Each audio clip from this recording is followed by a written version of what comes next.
Në garën për drejtimin e prokurisë së posaçme, emri i parë që ka zyrtarizuar kandidaturën është ai i prokurorit Klodian Braho. Ai ka dorëzuar platformën e tij për drejtimin e SPAK-ut në Këshillin e Lartë të Prokurorisë, duke u bërë kështu kandidati i parë që shpalos vizionin për fazën e re të kësaj strukture. Braho, aktualisht shefi i seksionit kundër korrupsionit në Prokurinë e Posaçme, njihet për përfshirjen e tij në disa dosjet më të bujshme të drejtësisë shqiptare, përfshirë çështjen e Gërdecit dhe dosjen e njohur si 5D.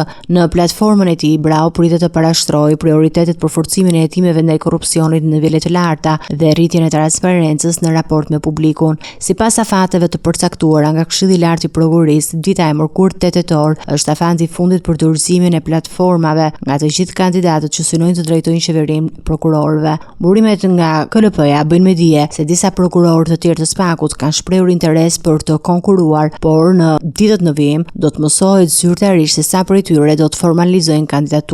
Mandati i drejtuesit aktual, Altin Dumani, përfundon në 19 dhjetor, datë pas së cilës ai do të vijojë detyrën si prokuror në SPAK. Dumani drejtoi strukturën për 3 vite, pas një ngjarje të ngushtë me kolegun e tij Edvin Kontilli në dhjetor të vitit 2022. Zgjedhja e drejtuesit të ri të SPAK-ut pritet që të jetë një nga proceset më të rëndësishme për sistemin e drejtësisë, që do të përcaktojë drejtimin e goditjes ndaj korrupsionit dhe krimit të organizuar për vitet në vijim.